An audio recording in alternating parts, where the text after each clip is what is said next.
Nah, sebenarnya kalau kita memperhatikan, Bu Sasa, ini sebenarnya sesuatu yang sangat menarik ya.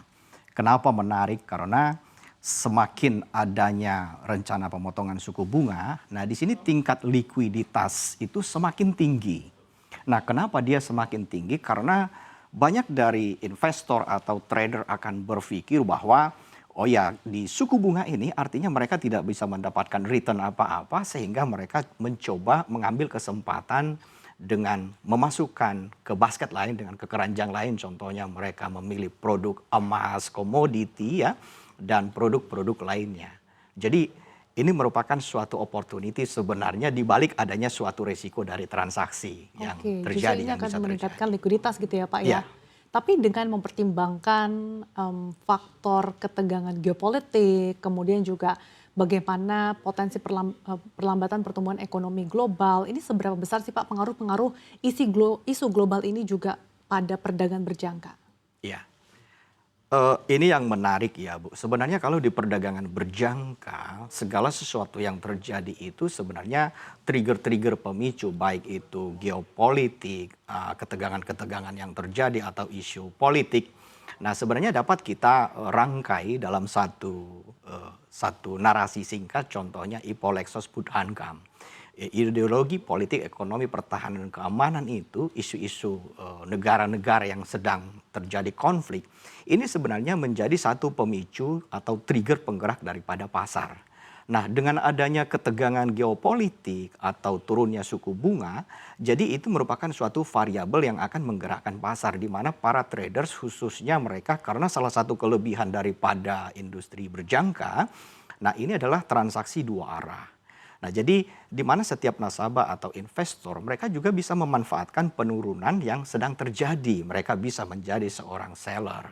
Jadi apapun yang terjadi sebenarnya geopolitik atau apa. Jadi kita tidak hanya mengharapkan menjadi seorang buyer. Memang agak sedikit berbeda, Bu, agak sedikit berbeda, tetapi itu merupakan suatu peluang. Nah, jadi inilah yang akan meningkatkan volume transaksi terjadi di bursa berjangka. Nah, semakin ada fundamental penggerak, contohnya yang akan kita hadapi nantinya pada tanggal 6 Maret, ya ada data besar yang akan dirilis dari Amerika, ada data non-farm, contohnya data-data inflasi, maka di situ sebenarnya bukan hanya di Indonesia, tetapi ini secara global, internasional, ini akan menjadi fokus dari para traders khususnya. Oke, artinya volatilitas justru menjadi momentum peluang ya Pak bagi trader ya Pak? Iya, betul sekali, Bu.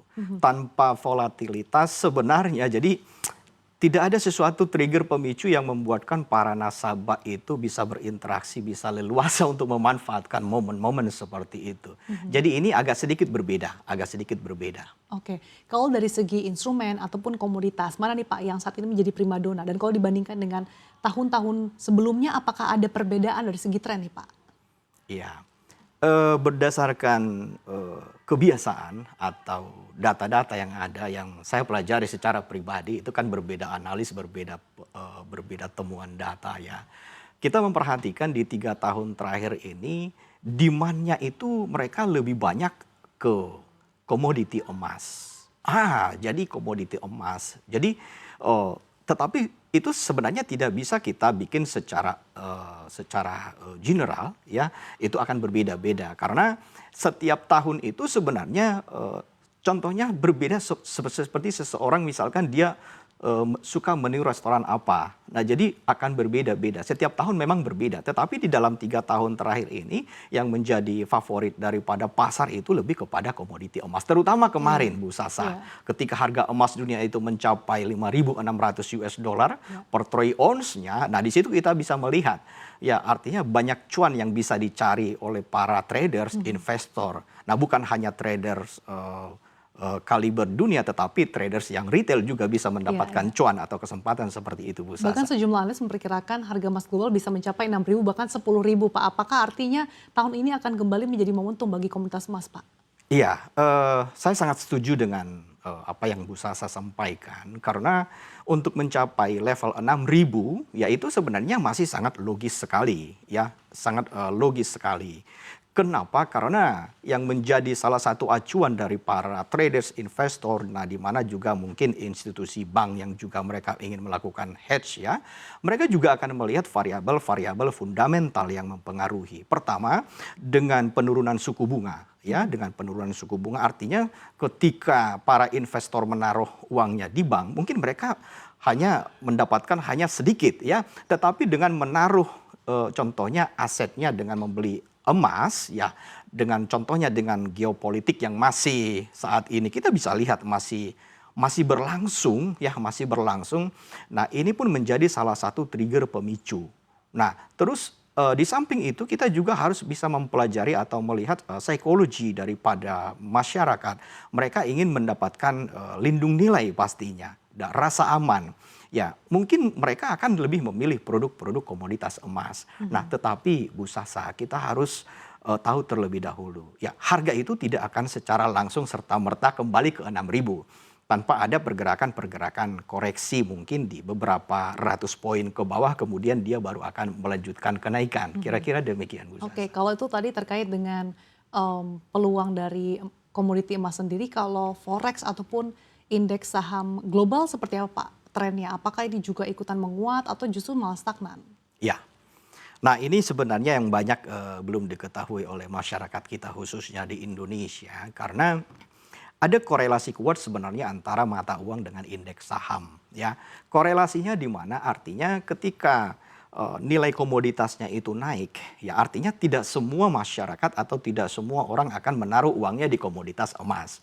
Pastinya sebagian daripada masyarakat atau traders itu mereka juga akan menaruh di beberapa keranjang lainnya, contohnya di indeks saham. Nah, indeks saham ini memang kalau kita melihat pergerakannya tidak seberapa besar, ya contohnya di indeks saham Asia. Nah, juga nanti akan berpengaruh kepada indeks saham kita yang di Indonesia ya pastinya ya. Nah, ini pun sebenarnya masih akan memiliki peluang ke depannya yang jauh lebih baik. Nah, ini bisa akan bergerak.